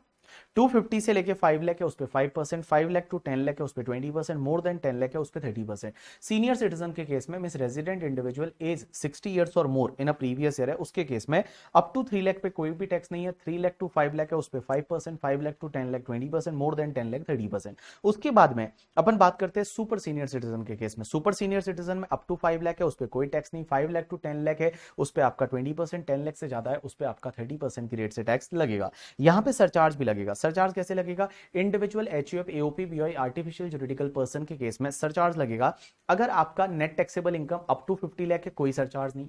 50 लाख टू 1 लाख, 1 करोड़, 50 लाख से लेके 1 करोड़ तक है उसमें 10%, 1 करोड़ से 2 करोड़ तक उसमें 15%, 2 करोड़ से ज्यादा है अप टू 5 करोड़ उसमें 25%, और 5 करोड़ से भी ज्यादा है उसमें 37% की रेट से सरचार्ज लगेगा। कंपनी के केस में टैक्स रेट कैसे लगेगा? That depends on the company, domestic company है या फॉरेन कंपनी है। डोमेस्टिक कंपनी के केस में आपको देखना पड़ेगा कि प्रीवियस ईयर 2021 का जो टर्नओवर है वो अगर अप टू 400 करोड़ है, अप टू 400 मींस 400 करोड़ और लेस है, तो उस केस में 25%, अदरवाइज है आपका 30% की रेट से टैक्स लगेगा। फॉरेन कंपनी के केस में 40% की रेट से टैक्स लगेगा। सरचार्ज लगेगा अगर नेट टैक्सेबल इनकम मोर देन 1 करोड़ है, अप टू 10 करोड़ है तो 7%, और लाइक फॉरेन कंपनी के केस में 2%, और अगर 10 करोड़ से भी ज्यादा है तो डोमेस्टिक कंपनी के केस में 12%, फॉरेन कंपनी के केस में 5%, health and education cess 4%। Firm, LLP और लोकल अथॉरिटी के केस में टैक्स रेट इज 30%। सरचार्ज है वो सरचार्ज 12% लगेगा अगर नेट टैक्सेबल इनकम 1 करोड़ से ज्यादा है, और health and education cess 4%। Cooperative society के केस में net taxable income up to 10,000 है तो 10%, 10,000 टू 20,000 पे 20%, 20,000 से ज्यादा वाला जितना भी रहेगा उस पर 30%, सरचार्ज 12% लगेगा अगर आपका नेट टैक्सेबल इनकम 1 करोड़ से ज्यादा है, और हेल्थ एंड एजुकेशन सेस 4% लगेगा। अब एक चीज समझना, जब भी आप टोटल इनकम निकालते हो, total income means all 5 head का income minus deduction, that is total income, जिसको मैं नेट टैक्सेबल इनकम भी बोल सकता हूं। तो नेट टैक्सेबल इनकम जो होता है, या तुम्हारा जो नेट टैक्स होता है, नेट टैक्स जो आप टैक्स आता है including surcharge, health and education cess and all, इसको आपको राउंडेड ऑफ करना पड़ेगा in the nearest rupees of the 10, means nearest rupees of the 10 में आपको राउंडेड ऑफ करना है। तो जो भी टोटल इनकम है and your net tax will be the rounded off in the nearest rupees of the 10, आपको नियरेस्ट रुपीज ऑफ द 10 में राउंडेड ऑफ करना है। कैसे करना है? जैसे मान लो आपका आ गया 16,932, तो उस केस में आपको कितना लेना है? यहां पे 16,930 लेना है। अगर आपका मान लो 935 आया, तो उस केस में आपको कितना लेना है? 940 लेना है। और 937 है तो भी आपको कितना लेना है? आपका 940 लेना है। तो नियरेस्ट रुपीज ऑफ द 10 है, वो नियरेस्ट रुपीज ऑफ द 10 में आपको राउंडेड ऑफ करना है करके। ठीक है, चलिए अब आप एक काम करिए, फटाफट फटाफट जितना मैं आपको होमवर्क देता हूं, होमवर्क या क्लास वर्क देता हूं, उतना एक बार आप देख लीजिए। तो आप एक काम करिए, जहां से ये टैक्स रेट चालू होती है यहां से, तो इस पेज से आप एक पढ़ना चालू करिए। ये जो पेज पे दे रखा है पूरा वो आप पढ़ेंगे, उसके बाद सरचार्ज दे रखा है वो आप पढ़ेंगे, एक ये सर्कुलर दे रखा है सीबीडीटी का वो आप पढ़ेंगे, डोमेस्टिक कंपनी वगैरह का टैक्स रेट दे रखा है वो आप पढ़ेंगे, कोऑपरेटिव सोसाइटी का यहाँ पे दे रखा है वो पढ़ेंगे, और यहाँ पे rounded off of the income, ये राउंडेड ऑफ जो दे रखा है 288A 288B वहां तक है, वो आप एक बार पढ़ लेंगे। मैं आपको 3-4 मिनट का टाइम देता हूं, उसके बाद हम एक बहुत ही इंटरेस्टिंग पार्ट चालू करने वाले हैं, मार्जिनल रिलीफ करके। तो मार्जिनल रिलीफ क्या होता है वो अपन चालू करेंगे 5 मिनट के बाद, मतलब 5 नहीं, 2-3 मिनट के बाद। आप पढ़ लो एक बार, 4 मिनट का टाइम देता हूं, आप एक बार पूरा पढ़ लो। यहां तक कहां तक? राउंडेड ऑफ तक है वो। तो आपको 2 पेजेस पढ़ने हैं, फर्स्ट वाला पेज, सेकेंड वाला पेज और थर्ड पेज पे जो राउंडेड ऑफ वाला है वहां तक बस। फिर अपन कैलकुलेशन चालू करेंगे। हेलो।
चलिए कुछ डाउट ले लेते हैं लोगों के।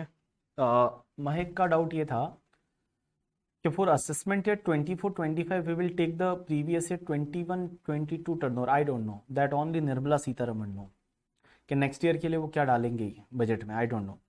पहले क्या था ना, पहले इसमें जैसे लास्ट ईयर के लिए तो सेम ही था। लास्ट ईयर जो है, लास्ट ईयर का जो अभी आप रिटर्न फाइल कर रहे होंगे उसके लिए आप 1920 का टर्नओवर देखते हैं, प्रीवियस से 1920 का टर्नओवर देखते हैं 400 करोड़। उससे पहले ये 250 करोड़ हुआ करता था, पहले 250 करोड़ था, तो देर में डेट में चेंज करके, ठीक है। बट नाउ 1-2-3 साल से कंटिन्यूसली वो प्रैक्टिस फॉलो हो रही है कि 2 साल पहले का टर्नओवर देखने का, और वो 400 करोड़ है। बट देर में चेंज, अगले साल हो सकता है 800 करोड़ कर ले इसको, देर में भी पॉसिबिलिटी ना। तो आज मैं नहीं बोल सकता उसका। अमन बोल रहा है सर कौन से ईयर का टर्नओवर देखना है? अरे 2021 का ही देखना है ना राजा, प्रीवियस ईयर 2021, दोनों जगह यही तो बताया मैंने, यहाँ पे भी तो आपको यही बताया, 2021 तो बताया। तुम कहाँ कंफ्यूज हो रहे हो बेटा? बाबा कहाँ पे कंफ्यूज हो रहे हो? मैंने बोला ना 2021 का टर्नओवर देखना है, तो इसमें भी 2021 ही बोला। लास्ट ईयर का नहीं देखना और करंट ईयर का नहीं देखना, उसके लास्ट ईयर का देखना है। तो अपना current year is 22-23 previous year, उसके पीछे का 21-22 का नहीं देखना, 2021 का देखना। उसके बाद राहुल बोल रहा है कि कोऑपरेटिव सोसाइटी, तो सर इस कौन से पर्सन में कवर होगी? आज आप जाके देख के आओगे। आप किसी कोऑपरेटिव सोसाइटी का पेन नंबर लेंगे और पेन नंबर से आप ऑफिस में जाके देख के आएंगे कोऑपरेटिव सोसाइटी किस में कवर होती है। उसके बाद ये केस लॉ का नाम याद रखना है ना बाबा ना, आपको केस लॉ का नाम याद नहीं रखना, जो तुमको याद रखना है वो मैं बता दूंगा। यहाँ पे ये प्रभु दयाल वाला कुछ दे रखा है, उसका याद रखने की जरूरत नहीं है। Sir H U F AOP BY individual, उसमें भी सीनियर वेरी सीनियर सिटीजन? अरे बाबा कैसी बात कर रहा है, एच यू एफ में कैसे सीनियर सिटीजन चेक करेंगे? वो सिर्फ इंडिविजुअल में चेक करना है, यहाँ लिखा हुआ तो है सीनियर सिटीजन में, रेजिडेंट इंडिविजुअल, इंडिविजुअल, ठीक है, रेजिडेंट इंडिविजुअल लिखा हुआ तो है। बोलता है कि एच यू एफ में और एओपी बीवाई में भी सीनियर सिटीजन नहीं चेक करना।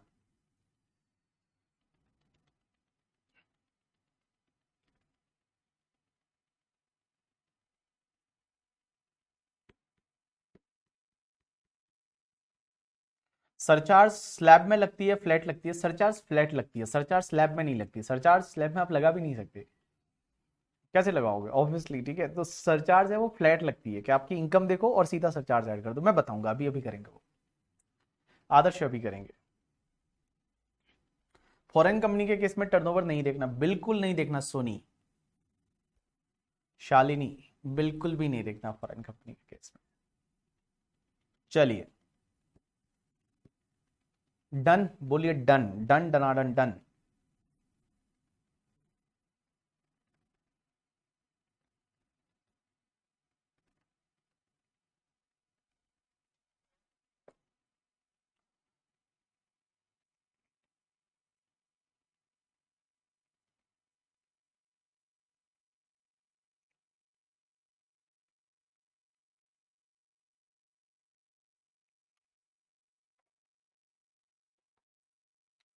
Done done. State of Rajasthan ने अदर्स, अदर मतलब इसमें और भी पार्टियां थी। अदर्स कब लिखते हैं? जब आपके पार्टी ज्यादा होती है, जैसे मैं और हम 5 लोग किसी पे केस कर रहे हैं, तो मेरा नाम लिखेंगे भवर बोराना एंड अदर्स करके।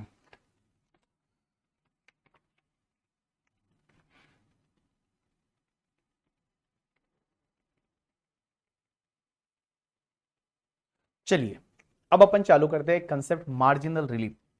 कांची, ओ कांची, कांची रे कांची रे, इधर देखो। हाँ, अपन बात करते हैं मार्जिनल रिलीफ की। अब आप बोलेंगे मार्जिनल रिलीफ क्या होता है? मार्जिनल वर्ड आपने बहुत सारी जगह सुना हुआ है।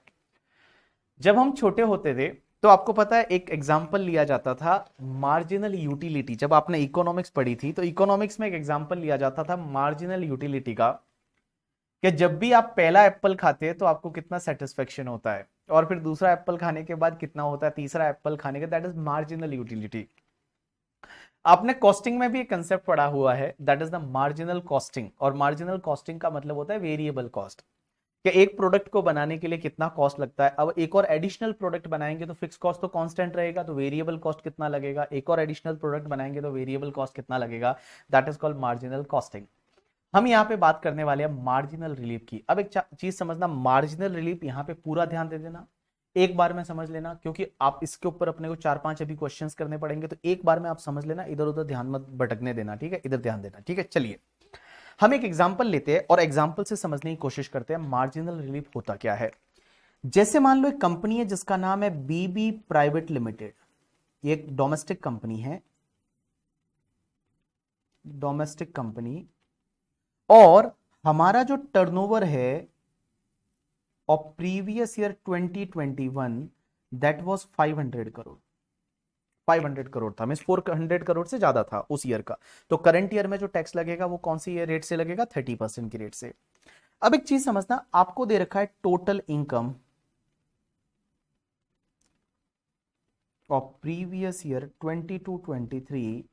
सपोज हमारा total income 1 crore and 1 lakh है, 1 crore and 1 lakh is total income for current previous year that is 22-23। अब एक और चीज समझना, अगर करंट ईयर का जो टोटल इनकम है दैट इज 1 करोड़ 1 लाख, अब इस पे अपन टैक्स निकालेंगे। तो टैक्स कैसे निकालेंगे, तो मैं बताऊं, टैक्स निकालते टाइम सबसे पहले हम टैक्स लेंगे एट द रेट 30%। तो 30% टैक्स विल बी 30,30,000, 30,30,000 का हमारा टैक्स आ गया। मुझे एक बात बताइए, इसमें सरचार्ज लगेगा या नहीं लगेगा? डोमेस्टिक कंपनी जिसका टैक्स रेट 30% है, बट इनकम 1 करोड़ से ज्यादा है, income is more than 1 crore, income है वो मोर देन 1 करोड़ है, तो मुझे बताइए क्या हमको सरचार्ज लगेगा या नहीं? यहां पे कंपनी के केस में हमने क्या देखा था, डोमेस्टिक कंपनी के केस में अगर आपका नेट टैक्सेबल इनकम 1 करोड़ से ज्यादा है, अप टू 10 करोड़ है, तो आपको सरचार्ज लगता है 7%। 7% सरचार्ज लगता है, और 10 करोड़ से भी ज्यादा है तो 12% सरचार्ज लगता है डोमेस्टिक कंपनी के केस में। तो यहां 7% की रेट से सरचार्ज लगेगा, आंसर इज यस। सब बालक लोगों ने अच्छे से आंसर किया है, यहां पे सरचार्ज लगेगा, तो हम यहां पे ऐड करेंगे, ऐड कर दो सरचार्ज एट द रेट 7%। तो 7% अगर आप कैलकुलेटर पे करते हो तो आपका 30,30,000 का 7% it's comes to 2,12,100, 2,12,100 it's comes to the 32,42,100 आया, 32,42,100 आया। अब आप थोड़ी देर के लिए रुक जाना, रुक जाना, रुक जाना, जानम रुक जाना, इधर ध्यान दे देना करके, ठीक है। अब एक चीज समझना, यहां पे आपकी इनकम 1 करोड़ 1 लाख है, और 1 करोड़ 1 लाख पे आपका टैक्स आ रहा है, उस पे सरचार्ज भी आ रहा है, और सरचार्ज जो है वो आपका 2,12,100, टोटल कम्स टू 32,42,100। अब एक बात समझना, कंपनी कहती है कि हमने गलती कर दी कि 1 करोड़ से ज्यादा इनकम कमा लिया। कंपनी कहती है कि सपोज हमारा टोटल इनकम जो है वो 1 करोड़ ही होता, अगर 1 करोड़ ही होता टोटल इनकम, अगर 1 करोड़ ही होता, तो आप ही बताइए इस पे टैक्स कितना आता? मैं बताऊं, 30 लाख टैक्स आता। क्या सरचार्ज लगता या नहीं लगता? आंसर इज नो, यहां सरचार्ज नहीं लगता। अगर आपकी इनकम ओनली 1 करोड़ होती तो टैक्स 30% की रेट से 30 लाख आता, सरचार्ज लगता? आंसर इज नो, सरचार्ज नहीं लगता। कंपनी बोलती है हमने गलती कर दी कि हमने 1 करोड़ 1 लाख कमा लिया, वी मेड द मिस्टेक के we have earn the excess income of the 1 lakh rupees. Nirmala Sitharaman ji Modi ji को बोलते हैं कि ये 1 लाख आप ही ले लो, हमको नहीं चाहिए। हमने जो 1 लाख ज्यादा कमाया ना, ये आप ही ले लो, हमको नहीं चाहिए। चलिए आप ये 1 लाख ऊपर वाला जो है वो आप ही ले लो, हमको नहीं चाहिए, तो भी हमारा 31 लाख होता है। और यहां पे आप जो 32,42,100 टैक्स लगा रहे हो, ये तो हमारे साथ गलत हो रहा है ना, ये तो हमारे साथ गलत है ना। बिकॉज अगर आपकी इनकम 1 करोड़ 1 लाख है तो यहां टैक्स आ रहा है 32,42,100 due to the surcharge. Income अगर 1 करोड़ ही होती तो आपका टैक्स आता 30 लाख। ये बोलते हैं, एसएससी बोलता है, बीबी प्राइवेट लिमिटेड बोलती है कि आप 1 लाख आप ही ले लो, हमने गलत कर दिया, हमने पाप कर दिया, 1 लाख रुपए ज्यादा कमाया, ये 1 लाख आप ही ले लो, हमको नहीं चाहिए, तो भी 31 लाख होता है, और यहां पे आप 32,42,100 ले रहे हैं, ये तो गलत है ना, ये तो गलत है ना। तो यहां पे लॉ मेकर्स ने बोला टेंशन ना लो, आप एक काम करो, अगर ऐसा होता है कि सरचार्ज की वजह से कभी कभी टैक्स ज्यादा बढ़ जाता है as compare to income, surcharge की वजह से increase in tax is higher than increase in income, तो उस केस में जितना इनकम इंक्रीज हुआ है उतना हम ले लेंगे और बाकी वाला आपको मार्जिनल रिलीफ दे देंगे। एग्जाम्पल लेते हैं, यहां हुआ क्या इस एग्जाम्पल में, इधर देखिए। तो मैं आपको बोलूं कि 1 करोड़ के ऊपर आपका इंक्रीज इन इनकम कितना हुआ है, मैं बोलूं 1 लाख हुआ है, ओनली 1 लाख हुआ है, और उसकी वजह से आपका इंक्रीज इन टैक्स कितना हुआ है, मैं बोलूं 2,42,100 हुआ है। बिकॉज यहां पे कितना आ रहा था, 1 करोड़ पे 30 लाख और 1 करोड़ 1 लाख पे 32,42,100, तो मैं ऐसा बोल सकता हूं कि 2,42,100 टैक्स में इंक्रीज हुआ है due to the increase in the income of the 1 lakh. तो लॉ मेकर्स बोलते हैं टेंशन ना लो, हम इनकम जितना इंक्रीज हुआ उतना ले लेंगे, और यहां पे जो इसका जो डिफरेंस है ना, दैट इज द 1,42,100, इतने का हम आपको दे देंगे मार्जिनल रिलीफ। क्या दे देंगे, मार्जिनल रिलीफ। 1,42,100 का हम आपको दे देंगे मार्जिनल रिलीफ। अब एक चीज समझना, क्वेश्चन ये आता है कि मार्जिनल रिलीफ कंसेप्ट दे कौन सी सेक्शन में रहा है, क्या इसके लिए कोई सेक्शन बना रखी है? आंसर इज नो गाइस, इस मार्जिनल रिलीफ के लिए कोई सेक्शन नहीं है। मार्जिनल रिलीफ के बारे में कहां लिखा हुआ है, अगर आप फाइनेंस एक्ट पढ़ेंगे तो फाइनेंस एक्ट में जहां टैक्स रेट दे रखी होती है उसी के नीचे एक प्रोवाइजो के फॉर्म में दे रखा है, और उस प्रोवाइजो के फॉर्म में जो दे रखा है उस प्रोवाइजो में ऐसा लिखा हुआ है, जो प्रोवाइजो दे रखा है उस प्रोवाइजो में ऐसा लिखा हुआ है, जो प्रोवाइजो दे रखा है उस प्रोवाइजो में ऐसा लिखा हुआ है कि अगर ऐसा होता है कि कभी आपका टैक्स ज्यादा बढ़ जाता है as compare to income due to surcharge, तो उस केस में जितना इनकम बढ़ा है वो ले लेंगे और उसके ऊपर वाला आपको मार्जिनल रिलीफ दे देंगे। तो यहां पे आपको मार्जिनल रिलीफ मिल जाएगा 1,42,100, और आपको गवर्नमेंट को सिर्फ 31 लाख है वो पे करना पड़ेगा, और फिर आप उसमें ऐड करेंगे हेल्थ एंड एजुकेशन सेस। तो चलिए अब आपको एग्जाम में क्या करना है, बिकॉज सर यहां पे तो आपने ये बता दिया, यहां पे तो आपने बता दिया वो सब ऐसा उधर करके इतना इनकम बढ़ा, इतना टैक्स बढ़ा। एग्जाम में आपको एक सिंपल सा मेथड फॉलो करना है और उसको आपको ध्यान रखना है। सबसे पहले आप एक काम करिए, जब भी आपकी इनकम जो है वो little bit more then the 1 crore है, कंपनी के केस में, little bit more than 1 crore है या little bit more than 10 crore है, क्योंकि 1 करोड़ से लिटिल बिट ज्यादा है तो उस केस में ये चांस बनता है, और 10 करोड़ से ज्यादा है तो भी, क्योंकि देखो 10 करोड़ पे सरचार्ज की रेट चेंज होती है, कंपनी के केस में 10 करोड़ पे सरचार्ज की रेट चेंज होती है। तो आपको क्या करना है, आपको ये देखना है कि इनकम अगर little bit more than 1 crore है, what is the meaning of little bit sir, हो सकता है 1 लाख 2 लाख 3 लाख 4 लाख है, तब आपको देखना है। अगर मान लो 1 करोड़ और 50 लाख है तो देखने की जरूरत है नहीं, 1 करोड़ 20 लाख है तो देखने की जरूरत नहीं है, या 10 करोड़ से थोड़ी बहुत ज्यादा है तो आपको चेक करना पड़ेगा। Individual HUF AOP BOI artificial juridical person में अगर 50 लाख से थोड़ी बहुत ज्यादा है आपको देखना पड़ेगा, क्योंकि 10% सरचार्ज लगता है वहां पे। 1 करोड़ से ज्यादा है तो भी आपको देखना पड़ेगा, क्योंकि वहां पे 15% सरचार्ज लगता है। 2 करोड़ से ज्यादा है तो भी आपको देखना पड़ेगा। 5 करोड़ से ज्यादा है तो भी आपको देखना पड़ेगा, individual HUF AOP BOI artificial juridical person के केस में। अगर मैं बात करूं पार्टनरशिप फर्म की, लोकल अथॉरिटी की, एलएलपी की, कोऑपरेटिव सोसाइटी की, तो 1 करोड़ से थोड़ी बहुत इनकम ज्यादा है तो आपको ये चेक करना पड़ेगा मार्जिनल रिलीफ का कंसेप्ट। अब आपको करना क्या है, वेरी सिंपल करके, ठीक है। तो देखो यहां पे आपको पता है कि your income is more than 1 crore, 1 crore 1 lakh और थोड़ा बहुत ज्यादा है 1 करोड़ से, तो यहां पे आपको क्या करने का, जैसे ही आपको इनकम पे आपने टैक्स निकाला आप ऐड कर दीजिए सरचार्ज, ऐड कर दिया।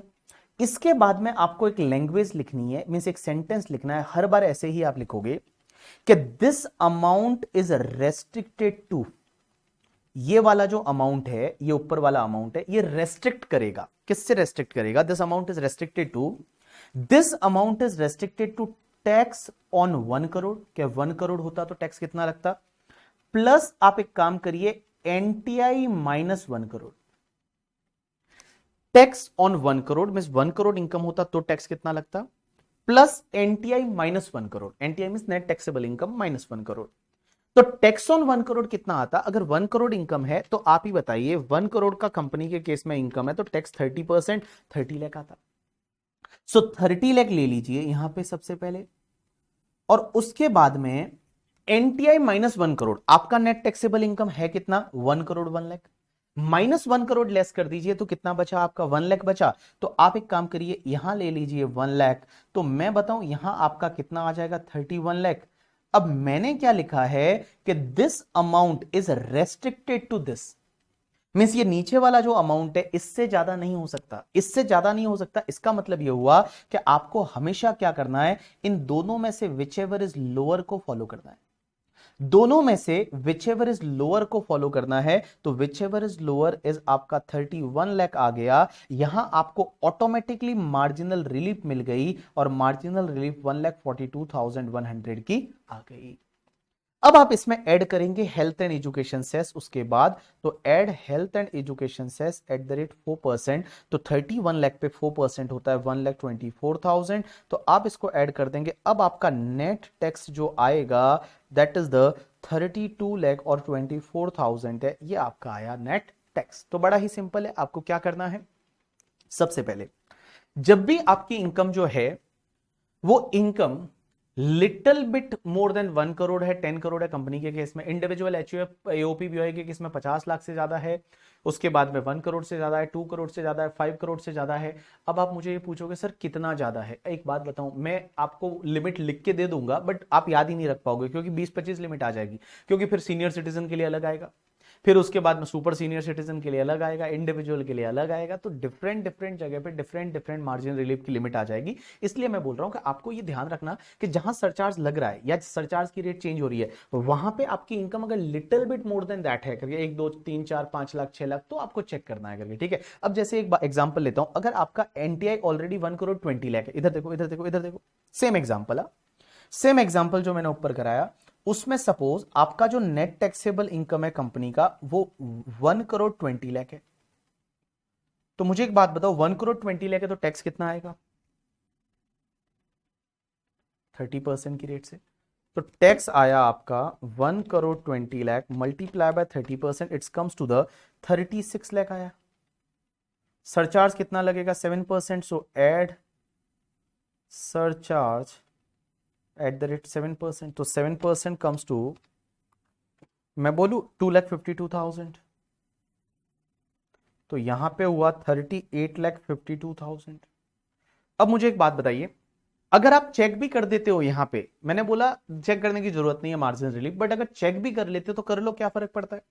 अगर आपकी इनकम 1 करोड़ ही होती, मैं बताऊं अगर नेट टैक्सेबल इनकम 1 करोड़ होती, तो आप ही बताओ उस पर टैक्स कितना आता, 30 लाख आता, 30 लाख आपका टैक्स आता। अब एक चीज समझना, टैक्स है वो आपका 30 लाख आता, अब उसमें लाइक आप क्या कर रहे हो, सरचार्ज नहीं लगता, आपकी इनकम ज्यादा कितनी कमाई आपने, 20 लाख ज्यादा है, 20 लाख आप दे दो उनको, गवर्नमेंट को 20 लाख रुपीस है वो निर्मला सीतारमण जी को दे दीजिए। तो जब 20 लाख आपने निर्मला सीतारमण जी को दिया तो आपका 50 लाख हो जाएगा।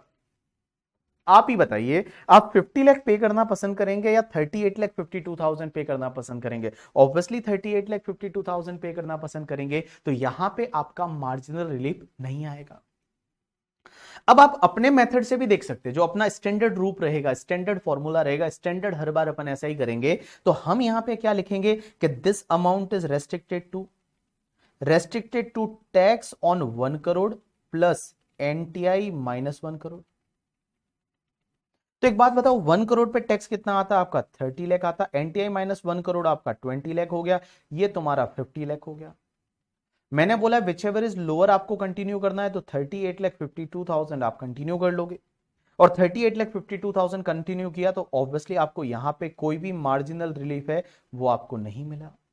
इस केस में कोई भी मार्जिन रिलीफ नहीं, फिर आप इसमें ऐड कर देंगे health and education cess at the rate 4%, और जो भी आएगा that is your net tax है, वो आपका नेट टैक्स आ जाएगा। यू गॉट माई पॉइंट और नॉट, या?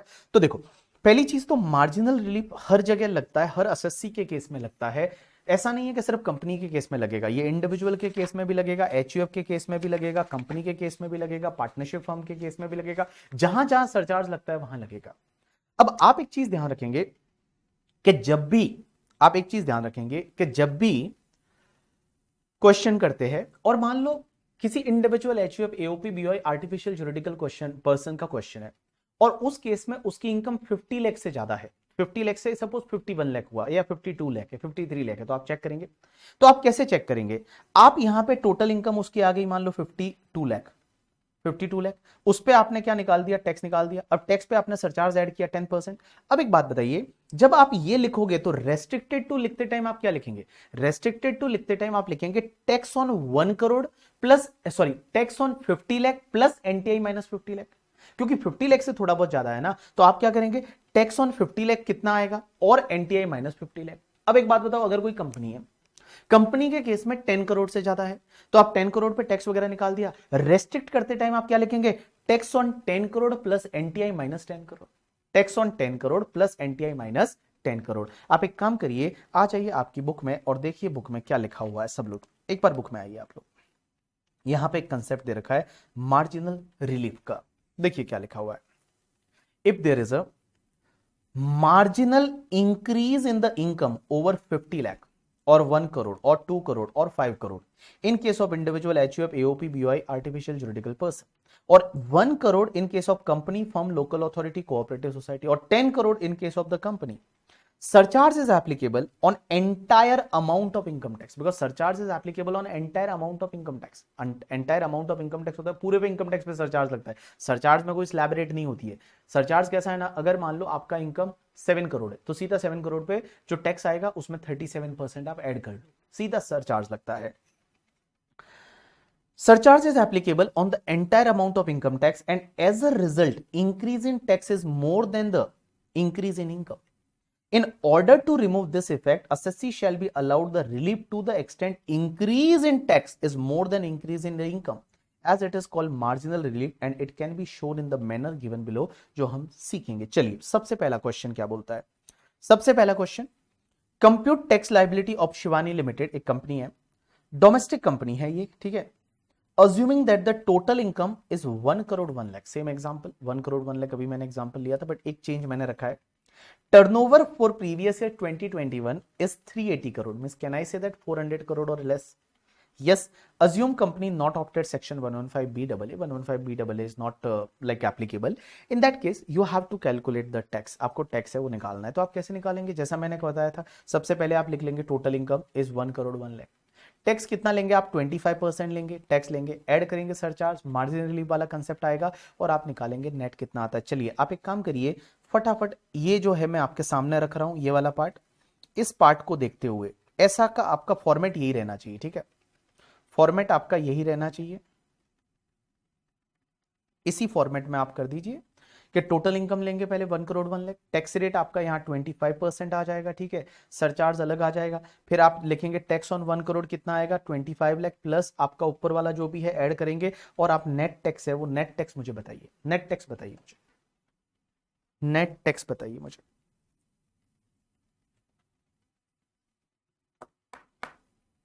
नेट टैक्स मुझे बताइए आप करके, पहले क्वेश्चन को आपको बुक में सॉल्व करना है, आपके पास बुक है तो, आपके पास बुक है तो आपको बुक में सॉल्व करना है।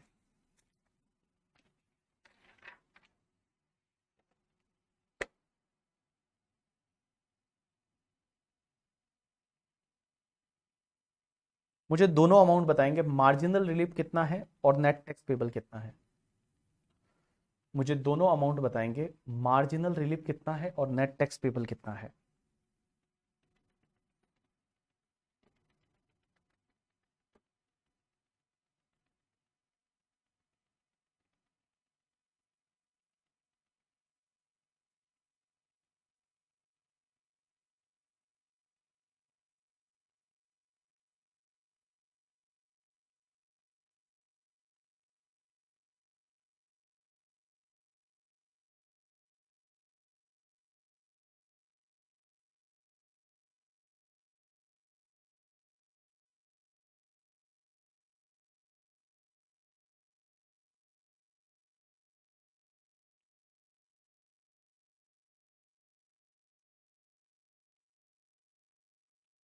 Marginal relief is 1,01,750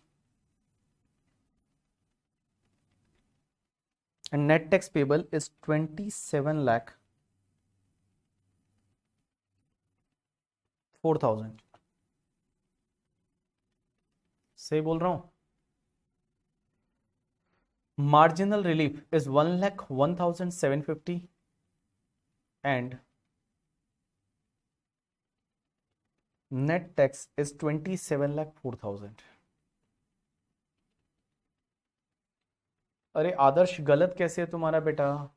Adarsh, Ujjwal, Adarsh and उज्जवल, 25% लीजिए ना आप।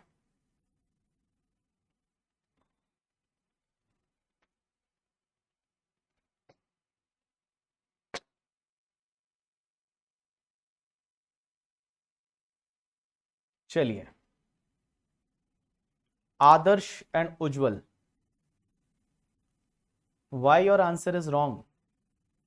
अगर सही हो गया हो तो बोल दो हो गया। अपना मिस्टेक कहां किया चेक करो, आपने मिस्टेक कहां किया चेक करो, और अगर हो गया है तो बोलो कि सर डन।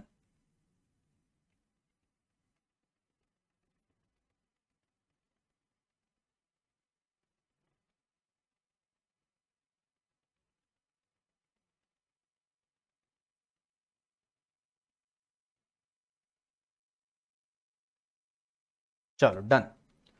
अब आपके लिए एक 50 रुपीज वाला question, 51 rupees, not 50 rupees, 51 rupees. मैं हमेशा कुछ ऐसे क्वेश्चन दूंगा जिसमें जो पहला आंसर करेगा उसको कुछ इनाम मिलेगा, ठीक है? ये लाइव बैच के लिए है, रिकॉर्डेड वालों के लिए नहीं है। तो जो पेन ड्राइव गूगल ड्राइव वाले देख रहे हैं, तुम मैसेज मत कर देना बाद में, ये लोग मुझे मैसेज कर लेते हैं करके, ठीक है? कि सर हमने तो पहले कर लिया था आपके लाइव वाले बच्चों से भी। ऐसा नहीं है, ये सिर्फ लाइव वालों के लिए है, ठीक है? हाँ, तो